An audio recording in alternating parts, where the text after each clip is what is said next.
이 우리 막내가 지난번에 한번 이렇게 엄마를 보고 집에서 엄마를 보고 엄마한테 가고 싶어서 막 뛰어갔어요. 뛰어갔는데 근데 집에 큰 냉장고가 이렇게 크잖아요. 있는데 아니 막 뛰어가다가 그냥 냉장고에다 꽝 부딪히는 거예요. 그 보면서 제가 아니 얼마나 엄마한테 집중해서 저렇게 가면 냉장고에 그냥 그 큰 냉장고가 어떻게 안 보이고 부딪힐 수 있을까? 뒤로 확 자빠졌어요. 막 울었는데 그래서 우리도 하나님께 이 집중할 수 있는 은혜가 있게 되기를 간절히 소망합니다. 영어 단어 중에 서덤이라는 단어가 있습니다. 이게 남색이다 이런 뜻인데 남자들끼리 성적 행동을 하는 거죠. 그래서 이 단어의 유래가 오늘 성경에 나오는 소돔과 고모라 이야기에서 비롯됐습니다. 소돔이라는 말에서 나온 말이죠. 소돔이라는 게 그만큼 소돔이 성경에서 타락한 어떤 이 표본이 됐어요. 타락이라는 소돔 성이 성적으로 심각하게 타락해 있었어요. 고모라도 마찬가지. 소돔과 고모라 타락의 상징, 저주와 재앙의 상징인데 베드로후서 2장 6절의 말씀을 보면 소돔과 고모라 성을 멸망하기로 정하여 재가 되게 하사 후세에 경건치 아니할 자들에게 본을 삼으셨다. 자, 소돔과 고모라를 한 본으로 삼으셨는데, 그러니까 소돔과 고모라처럼 이 타락하면 어떻게 되는지 후세에 사람들한테 본으로 삼으셨다. 그렇게 이야기를 합니다. 그래서요, 이 세상이 소돔과 고모라와 같이 되지 않기를 우리는 기도해야 될 것입니다. 이 멸망에 어떻게 멸망당하게 되는지 우리에게 본으로 삼으셨어요. 우리는 늘 기도 제목으로 우리가 사는 이 땅, 이 나라가 타락하지 않게 해주십시오. 기도하시길 바랍니다. 소돔과 고모라는요, 참 사실 살기 좋은 땅이었습니다. 성경의 창세기에는 이 소돔과 고모라 땅을 어떠한 땅이라고 표현했냐면 여호와의 동산과 같은 곳이었다. 이렇게 이야기합니다. 여호와의 동산과 같다. 그만큼 비옥하고 살기 좋은 곳이라는 거예요. 그래서 아브람과 조카 롯이 서로 이제 재산도 많아지고 자기가 거느리는 사람도 가족이 많아지고 부족을 형성을 이루니까 같이 살기 어려서 서로 떨어지기로 했잖아요. 그때 조카 롯이 먼저 땅을 선택할 기회가 있는데 어디를 선택합니까? 소돔과 고모라 땅을 선택해요. 왜? 너무 비옥하고 너무 좋으니까, 살기 좋은 곳이니까 그곳을 선택한 거예요. 여호와의 동산처럼 겉으로 보기에 살기 좋은 곳이었는지는 모르겠지만 사실 그곳은 죄악이 만연한 곳입니다. 반면에 죄악이 만연한 곳이었어요. 도덕적으로 성적 타락하고 퇴폐하고 성폭력이 만연한 그런 곳입니다. 그래서요, 우리 그리스도인들은요, 겉으로 보기에 좋은 것만 따라가면 안 돼요. 겉으로 보기에 좋은 것만 따라가다가는 그 좋은 것과 함께 망할 수도 있습니다. 비옥하다고, 여호와의 돈 살기 좋게 만들 것 같고 좋다고, 사람들이 다 좋다고 다 몰려가겠지만 우리는 그것 이전에 하나님께서 얼마나 그것을 기쁘게 받으시는 곳인가, 하나님 앞에 얼마나 거룩하게 세워진 것인가를 우리는 판단할 수 있는 영적 분별력이 있어야 될 줄 믿습니다. 하나님이 아무리 비옥하지 않고 좋지 못하고 그렇다 할지라도 하나님이 동행하시는 게 더욱 중요한 것인 줄 믿습니다. 소돔과 고모라의 죄악이 돌이킬 수 없는 지경까지 이르렀어요. 그래서 창세기 18장 20절에 여호와께서 또 가라사대 소돔과 고모라에 대한 부르짖음이 크고 그 죄악이 심히 중하다. 그 죄악이 심히 중하다. 돌이킬 수 없는 지경까지 이르렀다는 얘기입니다. 하나님은 참 긍휼이 많으시고 자비로우시고 인애하시고 노하기를 더디하시는 분이셔서 사실 기다립니다. 늘 기다리세요. 돌아오기를 기다리십니다. 그래서 결국에는 죄악이 만연하고 돌이킬 수 없는 지경에 이르러서야 하나님이 심판하시는 거죠. 하나님께서 그 두 성을 멸하시기로 작정하셨습니다. 작정하셨어요. 멸해야 되겠다. 그때 아브라함이 그 두 성에 대한 안타까운 마음을 드러냅니다. 하나님 멸하신다고 하니까 그 땅의 사람에 대한 어떻게 좀 불쌍한 마음이 생겼어요. 아브라함이. 저기 조카 롯도 살고 있고 불쌍한 마음이 생겼어요. 그리고 아깝잖아요. 그 성을, 그 비옥한 땅을 그냥 멸해버리신다니까 안타까운 마음이 생겼어요. 그래서 그런 마음이 들었는지 주님께 말합니다. 주께서 의인을 악인과 함께 멸하시려나이까. 23절. 주께서 의인을 악인과 함께 멸하시나이까 하고 하나님의 공의로우심 앞에 호소합니다. 하나님 공의로우신 분 아닙니까? 근데 악인과 의인을 함께 멸하시려고 하십니까? 하나님의 공의로우심 앞에 호소합니다. 그러면서 그 성 중에 의인 50이 있을지라도 주께서 그곳을 멸하시고 그 50의인을 위하여 용서치 아니하시렵니까? 하고 하나님의 긍휼을 바라며 간구합니다. 의인 50명. 소돔과 고모라 땅이 얼마나 비옥한 땅입니까? 그러면 그곳에 얼마나 많은 사람이 모이겠어요? 상당히 많은 인구가 모였을 겁니다. 50명은 사실 상당히 적은 수라고 부른 거예요. 아브라함이. 그 많은 사람들 중에서 50명. 많지 않은 적은 수입니다. 설마 그 사람들 중에서 의인 50명쯤 없을까? 있겠지. 그렇게 생각한 거죠. 그러니까 50이라는 숫자를 얘기한 거죠. 그 정도는 있을 거야 라고 생각한 거죠. 나름대로 상당히 적은 숫자를 부른 거예요. 나름대로 적은 숫자를 불렀어요. 그리고 기대했겠죠. 내가 한 50명이 있을 텐데 하나님 그들을 악인과 함께 멸하시렵니까? 그리고서 하나님의 대답을 기대했겠죠. 뭐라고 기대했겠습니까? 그렇게 얘기하면 그래, 의인 50명이 있는데 내가 악인과 같이 멸망시킬 수 없지. 그래, 내가 공의의 하나님 아닌가. 아브라함 너 말처럼 그 성을 멸하지 않을게. 아마 이런 대답을 기대했을 거예요. 의인 50명을 악인과 함께 멸하시렵니까? 라고 그렇게 하나님 앞에 호소했을 때 그런 대답을 기대했을 것입니다. 그러면서 아브라함이요 한술 더 떠서 아주 당돌하게 자기의 생각을 하나님께 말합니다.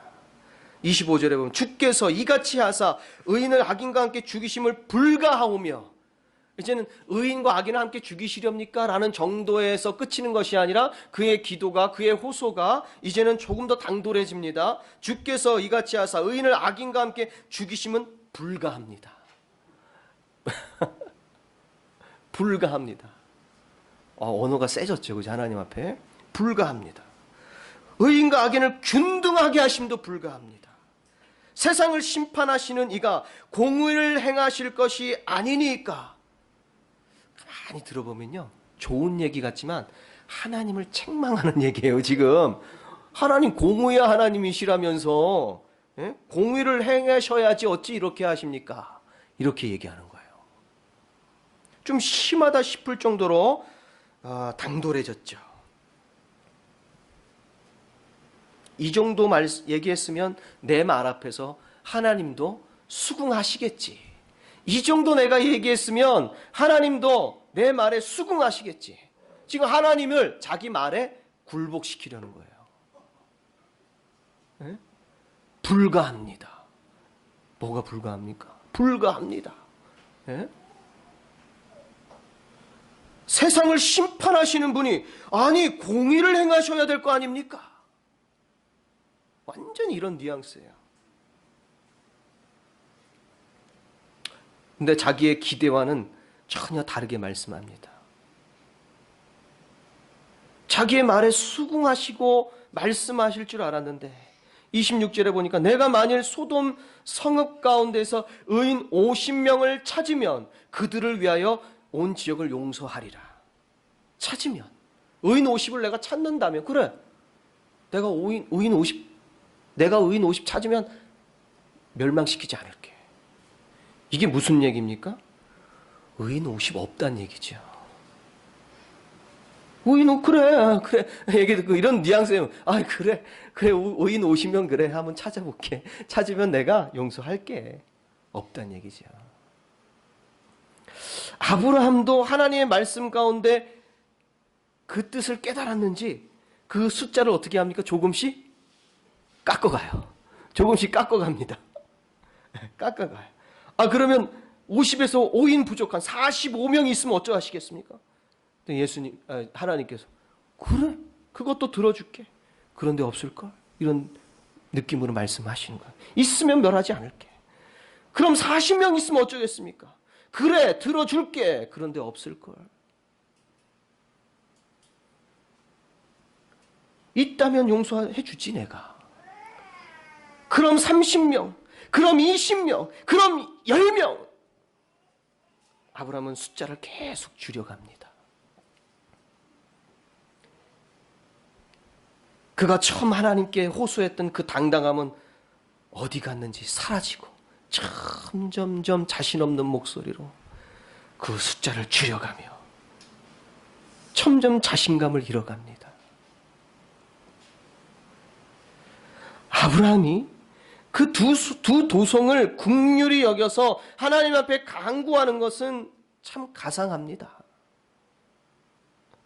아니, 하나님께서 긍휼이 없으셔서 소돔과 고모라를 멸망시키겠습니까? 의인이 있는지 없는지조차도 구분하지 못하시고 그런 일을 행하시겠습니까? 아브라함은 있으면 어찌하실 것입니까? 자기도 몰라, 사실은. 그냥 추측하는 거죠. 자기도 몰라. 근데 하나님은 정확하게 알고 행하시는 분이에요. 하나님은 정확하게 알고 행하십니다. 어디 그 하나님 앞에서 50명 있으면 어찌하시겠습니까? 불가합니다. 세상을 심판하는 이가 어찌 그런 공의를 행하지 않으시려 하십니까? 하나님께서 그렇게 당당한 이 아브라함의 호소 앞에 더 당당하게, 더 정확하고 흔들림 없이 대답하시고 응답하시니까 아브라함이 참 자신감이 일어나요. 좀 줄여갑니다. 45명, 40명, 10명까지. 긍휼을 베풀 자 한 사람도 없을 정도로 죄악이 만연하기 때문에 하나님이 행하시는 것이죠. 또 긍휼이라는 것은요, 베풀었을 때 그 효과가 있어야 돼요. 긍휼은요, 은혜를 베풀었으면 그 은혜를 받았을 때에 그 효과가 있어야 돼요. 아, 내가 죄인이구나. 아, 하나님의 긍휼하심으로 내가 이렇게 살았구나. 회개가, 진실한 회개가 마음속에서 일어날 때, 그럴 때 은혜를 베푸는 거죠. 출애굽기 33장 19절에 하나님이 이런 말씀을 하십니다. 나는 은혜 베풀 자에게 은혜를 베풀고 긍휼히 여길 자에게 긍휼을 베푼다. 은혜를 받아야 될 사람이 있어.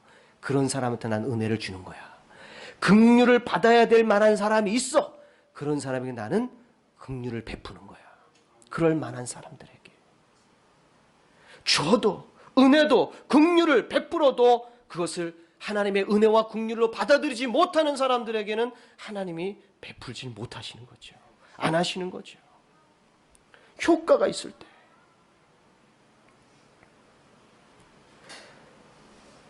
사람은 누구에게 긍휼을 베풀어야 하는지 하나님보다 더 정확하게 판단하지 못합니다.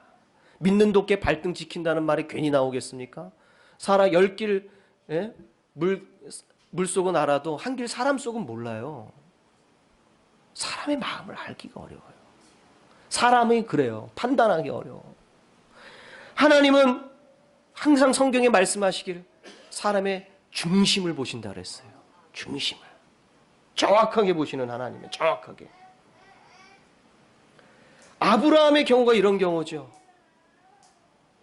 자기가 생각할 때 사람 의인 50명쯤 있을 거다. 자기가 추측하는 거예요. 판단을 정확하게 할 수 없어요. 있지 않을까? 추측하는 거죠. 근데 하나님은 정확하게 사람의 중심을 보시고 감찰하시는 하나님이십니다. 그런 하나님 앞에서 어디 부정확한 이 눈을 가진 이 아브라함, 인간인 아브라함이 하나님께 어찌 이렇게 당당하게 이야기할 수가 있는 것입니까? 아브라함이 바로 이런 경우입니다. 하나님께서 보낸 천사가 소돔과 고모라에 도착합니다. 롯이 그들을 자기 집으로 영접합니다. 하나님이 보낸 사자를 롯이 영접해요. 그때 소돔과 고모라의 백성들이 어떻게 행했는지 아십니까? 19장 4절 5절에 보면은 그런 하나님이 보낸 사자가 롯의 집에 들어갔을 때 그때 어떤 일이 벌어지냐면 그들이 눕기 전에 그 성 사람 곧 소돔 백성들이 노소를 막론하고 모두 다 노소를 막론하고 원근에서 가깝든지 멀리 있든지 다 모여서 그 집을 애워싸고 롯을 부르고 그에게 이르되 오늘 밤에 너에게 온 사람들이 어디 있느냐 이끌어내라 우리가 그들을 상관하리라.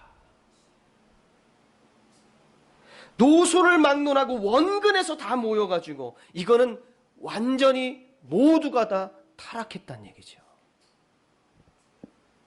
그 땅에 국률받을 만한 의인이 없음을 말하는 겁니다. 천사들을 이끌어내 내가 상관하겠다. 우리가 상관하겠다. 상관한다는 이게 입에도 담기 참 힘든 단어입니다. 사실은. 이 성경에서 상관이라는 말을 우리나라 말로 썼기 때문이지 이거는요. 이게 무서운 단어입니다. 이 상관이라는 게. 성적으로 재미를 보겠다. 성폭행하겠다. 이런 뜻이에요. 그 도시의 모든 사람들이 몰려와서 그 짓을 하겠다는 거예요. 결국 죄악이 만연한 악한 도성 소돔과 고모라에 하나님께서 유황과 불의 비를 비같이 내리셔가지고 멸하셨습니다. 그런데 그곳에 누가 구원을 받을 수 있겠습니까? 그런데 감사하게도 아브라함의 조카 롯이 구원받습니다. 롯과 두 딸이 구원받아요. 두 딸이. 결혼할 사위들은요. 롯의 말을 농담처럼 생각했어요. 구원 못 받았어요. 아내는요. 도성을 함께 빠져나가다가 그 도성에 대한 미련을 갖고 쳐다봐가지고 하나님 명령에 불순종해가지고 결국에는 소금 기둥이 됐다 그래요. 그러니까 구원받은 롯과 두 딸밖에 없어요. 그런데 롯이 왜 구원받았습니까? 그 소돔성에서 롯이 의인이기 때문에? 성경은 롯의 구원을 이렇게 설명합니다. 하나님이 그 지역의 성을 멸하실 때 곧 롯이 거주하는 성을 엎으실 때에 하나님이 아브라함을 생각하사 롯을 그 엎으시는 중에서 내보내셨다. 누굴 생각하셔서? 아브라함을 생각해서 구원해줬다는 거예요. 자기 조카 롯이 죽으면 멸망당하면 아브라함의 상심, 상처 그걸 알기 때문에 아브라함 때문에 구원해줬다는 거예요. 아브라함 때문에. 자, 그러면 이 시점에서 우리가 아브라함이 만약에 소돔에 살았다면 어떤 일이 벌어졌을까? 아브라함 때문에 롯이 의인도 아닌데도 불구하고 롯이 구원받은 걸 생각했을 때 의인인 아브라함이 소돔과 고모라에 살았다면 어떻게 됐을까? 그건 제 생각이고 제 추측이에요. 성경에 나오는 건 아니지만 생각하건대 의인이 있다면 하나님 멸하시지 않았겠자 이런 생각을 해봅니다. 그리고 의인으로서 아브라함이 그곳에 살면서 그곳에 있는 많은 사람들, 자기 식솔뿐만 아니라 많은 사람들에게 멸망하지 않은 길로 인도해 줄 수 있는 그런 사람이지 않았을까? 그런 생각을 해보죠. 의인 아브라함이 만약에 그 도성에 살았다면 어떻게 됐을까? 그런데 어쨌든 분명한 것은요. 오늘 하나님과 아브라함의 대화를 통해서 알 수 있듯이 그 성읍에 의인이 없었기 때문에 멸망했다는 겁니다. 아브라함과 하나님의 그 대화 속에 나오잖아요. 의인이 없으면 멸망당한다. 의인이 없기 때문에. 반대로 의인이 있었다면 어떤 일이 벌어질까? 의인이 있었다면 하나님께서 의인 10명으로 인하여 내가 멸망시키지 않겠다 그랬잖아요. 의인이 있으면 멸망시키지 않겠다. 이렇게 말씀하셨잖아요. 하나님 말씀 그대로 의인 10명이 없어서 망했습니다. 그 성에 수없이 많은 사람들이 살았어요. 다 의인일 필요는 없었어요.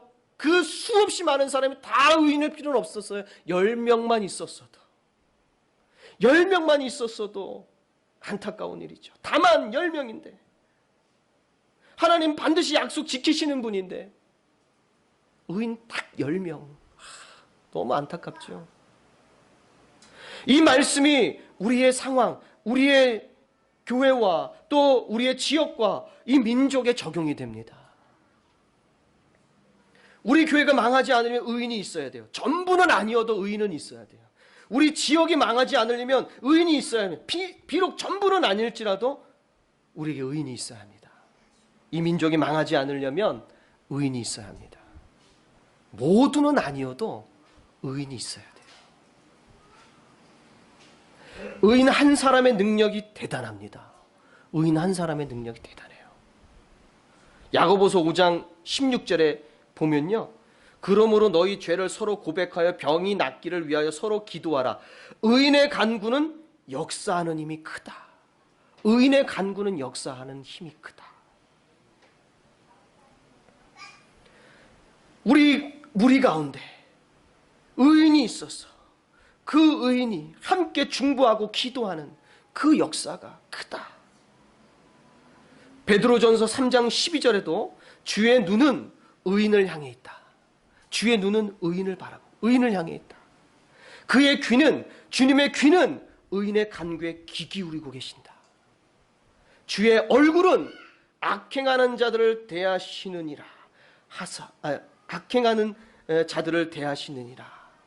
주의 얼굴이 어떤 의미인지 아세요? 성경에는 주의 얼굴은요 감히 볼 수 없는 거예요. 주의 얼굴은 두려움 그 자체입니다. 특히 구약에서는요 주님의 얼굴을 보면 나 죽었다 이렇게 얘기해요. 나 죽었구나. 그런데 살았어. 선지자들이 가끔씩 주님을 만나고 살았다. 살고서 감사합니다. 예? 더러운 제가 주님을 만나 살았어요. 그 주님의 얼굴은 심판, 물론 은혜로 해석되기도 하지만 대체적으로 구약의 신앙인들은 심판의 주로 더 깊이 생각합니다. 주님의 얼굴은 이렇게 악행하는 자들에게 향해 있습니다.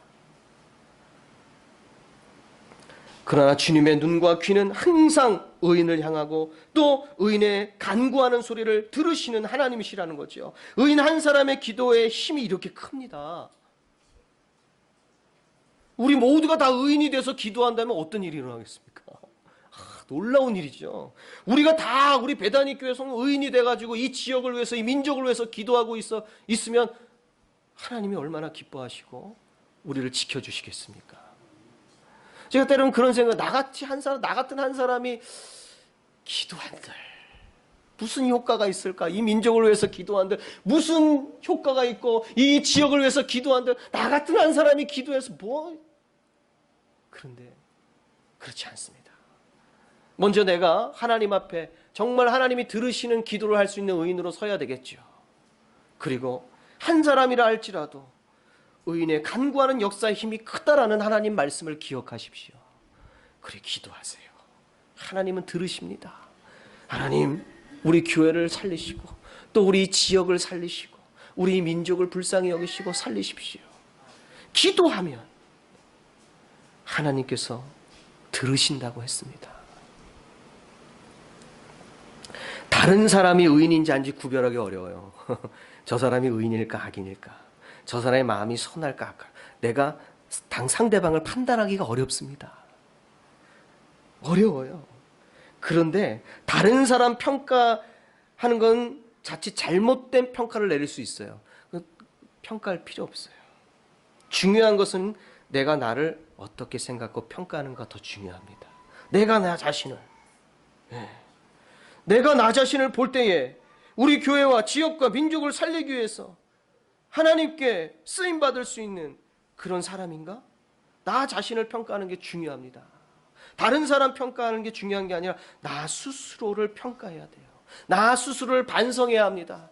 나를 돌아볼 수 있는 사람이 의인의 길로 갈 확률이 굉장히 높습니다. 나는 보지 못하고 자기 눈에 들보는 깨닫지 못하고 다른 사람을 평가하려고 하는 그런 사람 의인으로 가기가 힘들어요. 그런데 나 자신을 돌아보고 나 자신을 반성하고 나 자신을 판단할 수 있는 그런 사람이 의인으로 갈 확률이 높습니다. 의인은 어떤 사람입니까? 의인은 어떤 사람이에요? 성경은 아주 정확하게 우리에게 이야기해 줍니다. 의인은 어떤 사람인가? 로마서 1장 17절 오직 의인은 믿음으로 말미암아 살리라 그랬어요. 믿음으로 의인은 믿음으로 사는 사람이다. 하나님을 의지하는 믿음, 말씀을 의지하는 믿음, 예수님, 하나님, 성령님을 잘 믿는 자가 의인이다. 잘 믿는다는 건 무엇입니까? 이 말은 다른 말로 표현하면 살아있는 믿음이에요. 야고보서 2장 17절에 행함이 없는 믿음은 그 자체가 죽은 것이라. 잘 믿는 자, 곧 의인은 하나님의 말씀과 예수님의 말씀과 성령님의 감동을 즉각적으로 순종하고 그 믿음이 진짜임을 보이는 사람입니다. 믿음과 행함이 별 관계가 없는 것처럼 구분하는 것은 아주 위험한 발상입니다. 믿음은 믿음대로, 행동은 행동대로 따로따로 생각하면 안 돼요. 믿음과 행함은 언제나 하나입니다. 아브라함은 왜 믿음의 조상이 됐습니까? 히브리서에서 잘 설명해 주고 있거든요. 히브리서 11장 8절에 보니까 믿음으로 아브라함은 부르심을 받았을 때에 순종하여 장래의 유업으로 받을 땅에 나아갈새 갈 바를 알지 못하고 나아갔다. 어디로 가야 되는지 모르지만 하나님 가라 그러니까 간다는 얘기예요. 순종하고. 히브리서 11장 17절에도 말합니다. 아브라함은 시험을 받을 때 아들 이삭을 드려라 할 때 그 시험을 얘기하는 겁니다. 시험을 받을 때에 믿음으로 이삭을 드렸으니 그는 약속들을 받은 자로 돼 그 외아들을 드렸느니라. 우리가 주목해야 될 것은, 이 말씀에 주목해야 될 것은 뭐냐면 믿음이 아브라함에게 있는데 아브라함은 믿음, 마음으로 끝난 것이 아니라 순종했다. 믿음으로 순종했다. 믿음으로 드렸다. 믿음은 순종이라는 행동으로 보여집니다. 믿음은 드리는 행동으로 보여집니다. 그렇다 할지라도 아브라함의 믿음을 인정해 주신 것은 그의 행함이 아니라 진짜 믿음이 있었기 때문에 인정받은 거예요. 물론 행함도 있었지만 그 행함보다 진짜 믿음, 행할 수 있는, 순종할 수 있는 진짜 믿음이 그의 마음 심령 가운데 있었기 때문에 그가 인정을 받는 겁니다. 행함으로는 아무도 의롭다 인정을 받지 못한다고 하였습니다. 그러나 우리가 믿음의 행함을 행해야 되는 것은 우리의 속 믿음이 진짜임을 우리가 점검하고 인정받기 위함입니다. 행함을 인정받고 싶은 것이 아니라 내 마음의 믿음이 진짜인 것을 인정받기 위함이죠. 우리 사랑하는 교우 여러분들, 하나님께서 인정하실 만한 그런 믿음을 가지셨습니까? 오직 의인은 믿음으로 말미암아 살리라. 교회와 우리가 사는 이 땅을 멸망으로부터 구원할 만한, 우리의 가정을 멸망으로부터 구원할 만한 그런 믿음을 가지셨습니까? 주 예수를 믿으라. 그러하면 너와 내 집이 구원을 얻으리라. 반드시 가져야 합니다. 반드시 우리는 하나님께 인정받을 만한 믿음을 갖고 살아야 합니다. 그래야 여러분의 가정이 살고 교회도 살고 이 지역 민족도 살게 되는 줄 믿습니다. 하나님께서 이 땅에 의인을 찾으실 때에 우리 교회가, 우리 성도들께서 그 대상이 되기를 간절히 축원합니다. 기도하시겠습니다. 참으로 좋으신 하나님 아버지, 하나님은 의인을 찾으시는 줄 믿습니다.